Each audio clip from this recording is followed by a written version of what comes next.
mengubah.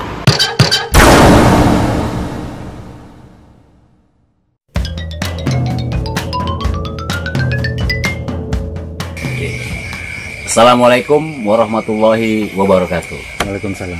Salam sejahtera untuk kita semua.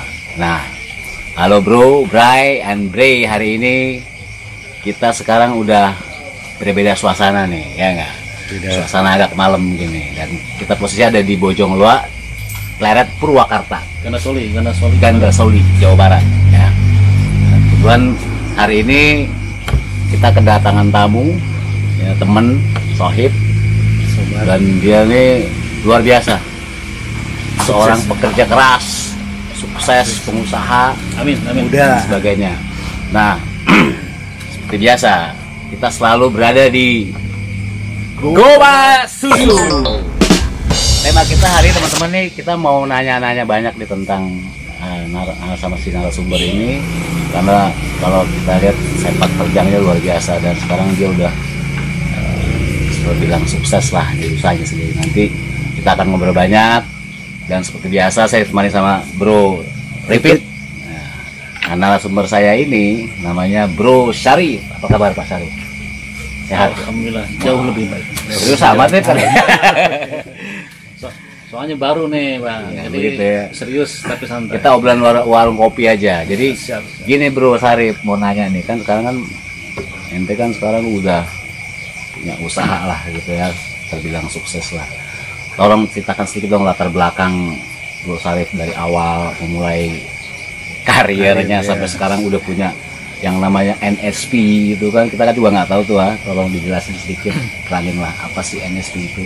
Dari lulus kuliah terus apa startnya, dimulai dari mana sampai kenapa bisa iya. Sampai tiba-tiba sampai ke sini.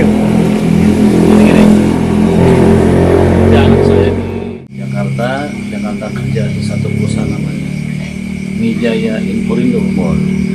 Malah sebelum ke Mijaya sempat dulu saya menjadi TKI.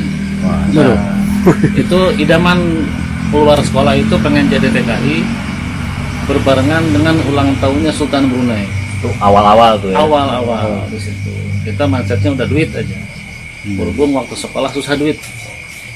Jadi kita pengen pada saat keluar SMA itu buru-buru menghasilkan duit. Ada tawaran jadi TKI ke Brunei. Ternyata ke Brunei itu apa? Penipuan. Modus. Oh, dari pihak akhirnya apa? Angan-angan menjadi TKI di Brunei itu gagal. Pupus sudah. Luar biasa. Sedih itu. Sedih banget Pak. Tunggu bro, lihat bro, betapa lihat semangatnya luar biasa kan. Nah, sedih banget di situ. Sedih ya. Akhirnya terpaksa kita banting setir. Harus punya komitmen nih. Tujuan utama ke Brunei. Akhirnya kita di Jakarta ini mau ngapain?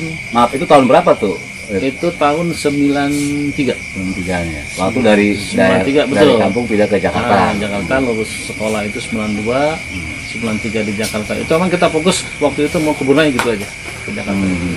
Sudah medical check up, sudah tinggal berangkat. Ternyata ketemu orang Brunei-nya di PT itu intinya penipuan lah ya gitu. Bohong itu nggak ada. Ilegal berarti. Nggak, itu PT-nya terlalu mengada-ngada, butuhnya cuma sekian ratus, bilangnya butuhannya ribuan. Ya istilahnya udah penipuan lah istilahnya. Kalau itu. Terus ya akhirnya di situ kita berusaha bertahan hidup, numpang bersama keluarga.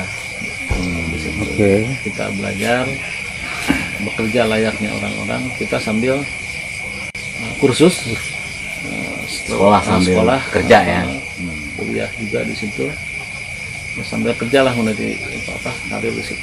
Waktu itu di perusahaan apa itu waktu itu? Itu Mijaya Inforindo. Bergerak di bidang komputer supplies. Supplier komputer zaman dulu ya. Tapi dulu indah. Dolar masih 2.400 Bang. Ya. Dolar masih indah-indahnya berbisnis. Modal 50.000 bisa untung 100.000. Beda sama sekarang. Persennya. Modal 1 juta, untung 100.000. Tapi dulu kan untung juga. Nah, iya. Untung tetap untung ya, untung, tapi itulah bedanya mungkin kalau bicara apa memang ekonomi waktu tahun 90-an itu lebih stabil buat saya. Yang pertama merasakan kerja masuk ke satu perusahaan, dolar masih 2.400, yang saya bilang modal 25.000 itu bisa untung 50.000 bisnis. Nah sekarang kan jauh dengan cost yang tinggi tapi profitnya kecil, minim banget. Nah waktu Bro Sarip terjun di dunia apa tadi yang supplier tadi, apa tuh yang didapat dipelajari seperti sampai bisa?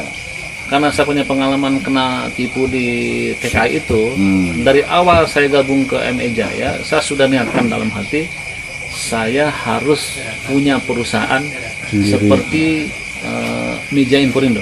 Luar biasa kan? Itu dari pertama. Cita-citanya men. Semangatnya. Dari pertama itu udah saya niatkan. Makanya saya berusaha keras dari awal gabung itu, kita mempelajari ambil barang seperti apa, marketingnya seperti apa, buang seperti apa. Itu berapa tahun itu? Itu saya Salman 3 5 tahun. 5 tahun karena 99 saya cabut pas era lagi rusuh ya. Kerusuhan 1999 itu rusuh. Pada saat rusuh, nah itu saya putuskan. Saya resign. Dan uang pesanggon karena sudah niat pengen punya perusahaan, saya langsung bawa ke notaris. Langsung tuh ya? Langsung saya bikin ke notaris tanpa basa-basi, tolong buatkan perusahaan dengan mudah segini.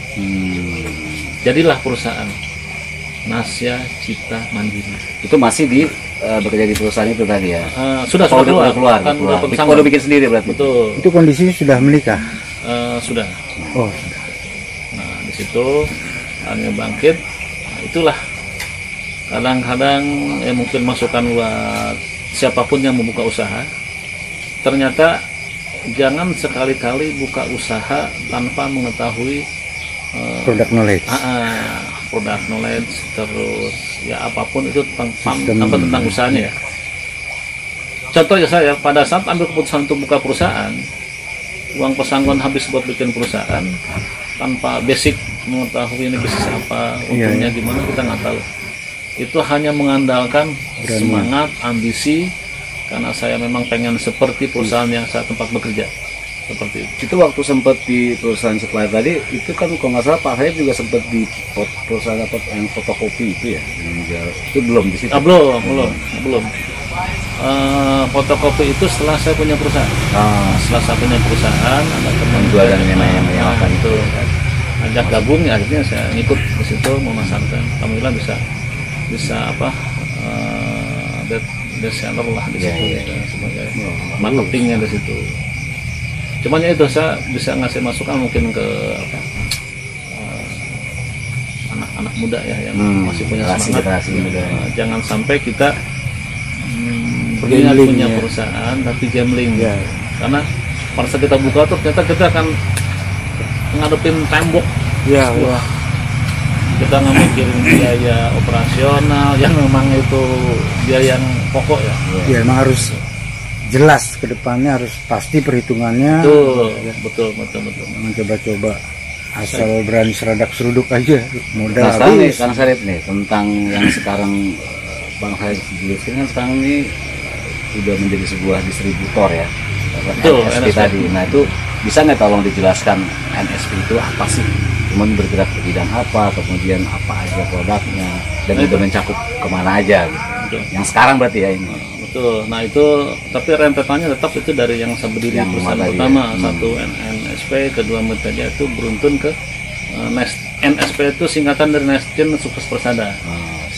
Nestin Sukses Persada. Nestin Sukses Persada. NSP.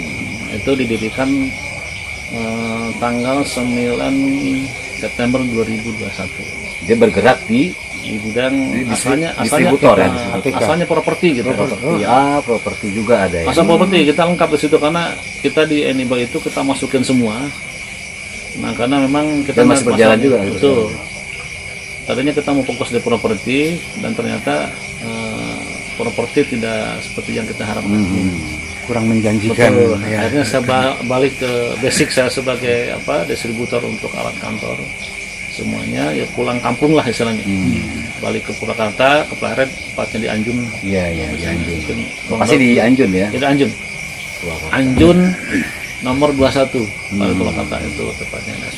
Nah disitulah dibangun kantor ya untuk pengembangan usaha, khususnya di pengadaan untuk alat kantor, alat TKA, alat sekolah dan lain sebagainya.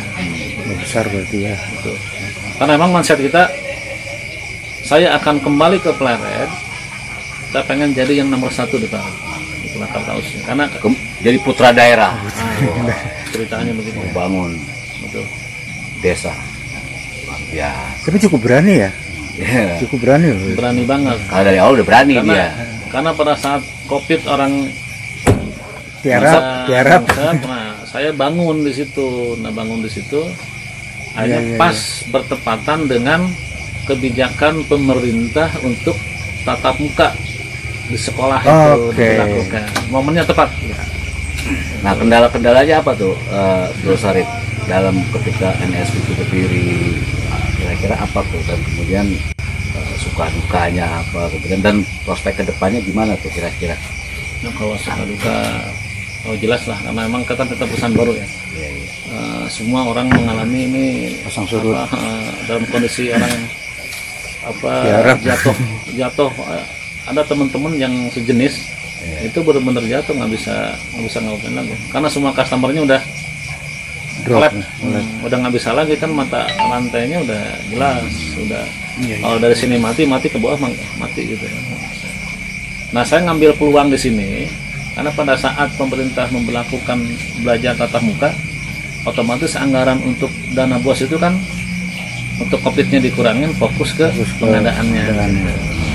Masuklah saya di situ. Rezeki di situ. Dengan teknisnya saya tidak bisa door to door, tapi saya undang dari Korwil, K3S, saya undang untuk memperkenalkan.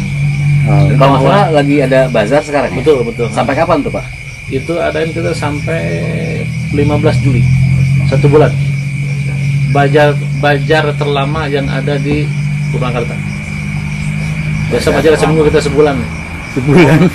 Mau ngalahin PRJ. Bajar terlama. PRJ kalah sama NSP.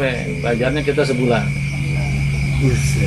Dan efek dari bajar itu sekarang amat terasa. Kita evaluasi tiap hari. Responnya juga bagus ya? Bagus sekali. Setelah kita ada bajar itu bisa naik sekitar 50% penjualan terus. Oh iya, berarti di situ juga ada produk-produk seperti model-model kayak seperti dulu, kayak selain kayak continuous form itu masih ada tuh? Ada, lengkap. Dan memang masih ada permintaan itu ya kan? Kalau eranya kan sekarang udah masuk. Ada. Tetap email tetap ada aja ya? Tetap ada, tidak sebanyak dulu, tidak sebanyak tahun 90-an. Sekarang tetap ada untuk laporan-laporan tertentu, itu tetap masih pakai continuous form itu. Apa aja yang kira-kira yang nggak ada, yang udah nggak bisa lagi dijual, maksudnya dengan era sekarang pada saat supplier yang dulu Bang Sarip jalanin? Itu mungkin kalau dulu kita main harddisk ya, itu udah nggak masuk sekarang. Disket dulu kan Maxo, Perbatin ya, atau sekarang udah nggak ada. Kayak ini, kayak kacang goreng. Sekarang udah nol. Jadi tetap ada juga barang-barang produk yang masih juga diminta juga dia. Iya, kalau kondisi mungkin kertas ya, karena bahan nggak sebanyak dulu. Betul. Itu kan bahan pokok kantor, jadi tetap masih ada walaupun tidak sebanyak dulu. Dan kebetulan kalau pasarnya di sini kan hanya perusahaan yang pakai itu. Adapun Pemda pakai, tapi sama, tidak banyak juga. Beda mungkin Mengdo dulu ada printer kalau main di hardware juga nggak? Hardware maksudnya komputernya, laptop. Binggo itu ya? Pengadaan juga ya? Itu kita ada untuk laptop, CCTV, mesin fotokopi.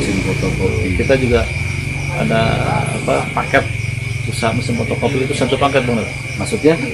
Jadi kita jual itu satu paket mesin plus aksesorisnya dan maintenance juga. Itu satu tahun. Garansi servis seperti itu. Nah, kalau menurut Bang Sarip sendiri nih untuk kedepannya ini kan sekarang kan udah masuk era digital gitu ya, era internet lah. Nah, perkembangan aksesoris seperti yang tadi di NSP tadi itu gimana tuh ke depan menurut kacamata? Masih tetap ya? Karena kan kalau alatnya tetap dibutuhkan. Cuman inovasi kita itu mungkin cara pemasaran yang beda. Marketingnya ya. Kalau bolpen tetap dibutuhkan bolpen. Apapun itu yang lama tetap dibutuhkan, cuman mindset kita untuk pemasarannya yang beda. Sekarang udah masuk ke digital marketing ya. Kita pakai itu juga. Kita masuk ke medsos, ada IG, Facebook, Twitter, kita masuk. Pokoknya semua medsos kita masuk untuk memperkenalkan produk kita dan NSP ini. Marketingnya itu masuk. Betul. Digital. Itu barang impor atau emang barang lokal? Itu ada import, ada lokal. Import. Jadi importnya ambil dari ada importer sendiri. Bukan emang dari pihak Bang Syarif sendiri yang impor. Nah, kita ada importer kayak alat olahraga, kita lewat importer yang itu yang bisa langsung lah. Jadi kita mungkin yang keduanya. Mungkin karena kalau ada barang-barang tertentu yang memang itu kita harus ngambil yang original. Kayak bola voli itu kayak kalau yang nggak tahu kan yang biasa gitu kan, ini ngaku impor padahal bukan. Kalau kita ke importer langsung itu betul impor dan jelas ada bedanya dari biasanya kualitas seperti itu. Itu kemarin saya ada pengalaman ada olahraga kickball yang baru tuh, yang gabungan tenis meja sama tenis lapangan itu. Nah, itu kan baru nih, Amerika punya. Ada beberapa sekolah yang sudah memasukkan olahraga itu wajib untuk di ekstrakurikulernya kayak gitu. Nah, alatnya itu kalau yang asli itu kita harus impor. Yang asli yang original, dan memang walaupun ada lokalnya kualitasnya masih jauh. Tapi di situ juga ada tetap yang ada, tapi lokal. Nah, itu yang kadang-kadang kita perlu kerjasama sama importernya di situ. Kita langsung ke importernya, walaupun makan waktu ya tetap kita layanin karena si konsumen maunya yang asli. Gitu. Walaupun harganya. Nah, harganya itu luar biasa jauh. Tapi kalau menurut Kang Syarif nih, perkembangan NSP sebagai distributor TK, peralatan, hardware, software, komputer itu untuk wilayah Purwakarta ini, Pleret atau tadi Anjing itu saingannya gimana? Apakah banyak distributor yang lain atau enggak ada? Kalau untuk di tingkat Pleret kita kan Purwakarta, tapi kita fokus ke 6 kecamatan itu ya. Saya fokus ke kecamatan Tegawaru, Pleret, Maniis, Darangdan sama Sukatani. Mungkin Purwakarta agak kesini lah terakhirnya gitu. Nah, itu yang akan kita garap di situ. Dan sekarang itu memang sudah hampir 70% sudah masuk, sudah mengetahui ada NSP di sini. Nah, yang sudah MOU itu sekitar ya 20%-an lah. Termasuk karena terkendala dengan turunnya dana BOS. Jadi prospek sudah masih cukup bagus. Kalau untuk kompetitornya sampai saat ini saya merasa belum ada yang jadi kompetitor kita. Jadi ini yang pertama untuk wilayah Pleret Anjung. Dari awal berdiri pas kapan sih itu NSP itu di sini di Anjung? Kalau awal berdirinya 9 Mei. Berarti masih. Nah, terus dengan ini kan komputernya boleh bilang nggak ada ya, udah jadi yang topnya di Purwakarta. Betul. Terus sama tempat yang bekerja dulu kan ada kerjasama lagi nggak? Atau sebagai kompetitor juga? Kan posisinya beda. Posisi udah beda. Jadi di Jakarta. Kalau yang satu jalur Jakarta, kalau ini kan di sini. Jadi dia berarti keinginan sama cita-citanya kan sudah Betul. Nah, terus apalagi kira-kira apa masih ingin melebarkan sayap atau udah pasti ya? Karena dalam master plan bisnis saya itu saya pengen menjadikan NSP ini induk dari perusahaan kami, dan nanti akan melebar ya mungkin masih di bidang situ lari ke digital printing. Wah, itu akan saya jadikan menjadikan terpadu di situ. Itu yang pertama. Nah, yang keduanya nanti akan saya lebarkan mungkin ke perbatasan antara Bandung Barat, gitu kan, Purwakarta masuk ke Kerawangnya, kan memang belum ada. Yang satu toko itu dibikin kayak mungkin kalau bilang multi itu multi plusnya gitu kan. Udah ada ATK, nggak fokus ATK, ada alat kantornya juga. Nanti saya akan merambah ke digital printing. Seperti itu. Iya bro, dengerin bro tadi. Asik kan kita dengerin kan pengalamannya kan dari Lampung ke Jakarta, mau jadi TKI, kerja di Jaga, terus sekarang pulang ke kampung lagi dengan membangun menjadi putra daerah bro. Ajib kan? Gitu.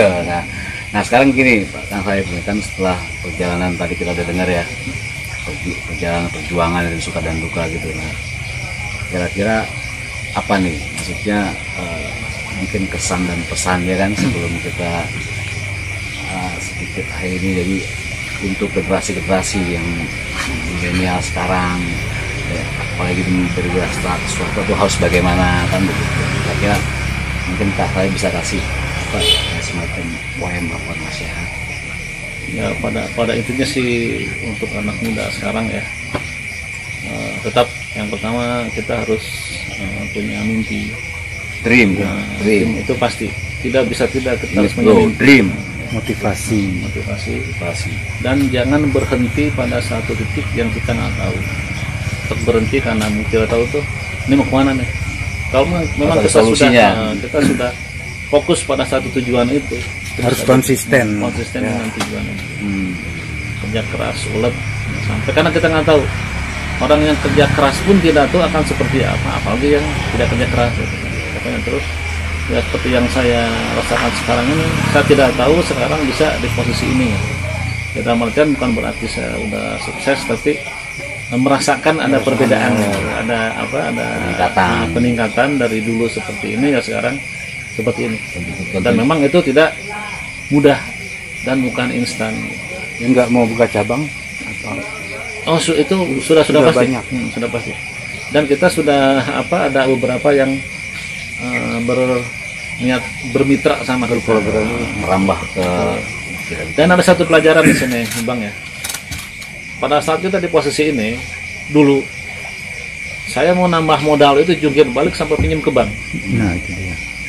Abang percaya sekarang sudah berapa orang menawarkan saya modal. Oh kebalik. Baru segini nih. Baru seperti ini sudah ada beberapa teman yang dulunya memang tidak respon, diam gitu ya. Saya juga heran, kaget. Saya hanya senyum aja pada saat dia nyuruh orang. Lu kenal sama Sarip nggak? Kenapa? Gue mau ngomong sama dia dong. Dia butuh duit berapa? Berajin. Luar biasa banget itu. Makanya perbedaannya pada saat kita tidak bisa berbuat apa-apa ya orang akan menjauh. Setelah kita bisa lihat, itu akan datang dengan sendirinya. Makanya fokus saja dengan mimpi Anda, kerja keras, udah go diamond aja lah. Teman-teman, dahsyat kan? Luar biasa kan? Kita kapan? Insya Allah next. Kita kapan? Jadi tadi kita udah dengar sedikit cerita ya, latar belakang Kang Sarip seperti apa, kerja kerasnya, dan hasilnya kan kita bisa lihat hasilnya. Dan mungkin tadi udah sedikit pesan dari Kang Sarip juga untuk teman-teman semua dan generasi milenial. Semoga ini juga menjadi bahan renungan dan bermanfaat untuk kita semua. Benar nggak bro? Jujur ya kan? Pribadi lu mau kan? Ngiri saya. Ngiri. Oke, jadi nanti mungkin next kita akan bikin lagi dengan tema yang baru lagi ya. Kita tunggu sepak terjang Kang Sarip ke depannya. Ya mudah-mudahan amin, ya sukses kan? terlalu Di Goba Susu. Thank you Kang Sarip. Di satu sudut kita berkumpul bersama, saling berubah ide. Di sudut ini kau dan aku ceria, bertukar pengalaman dan ilmu.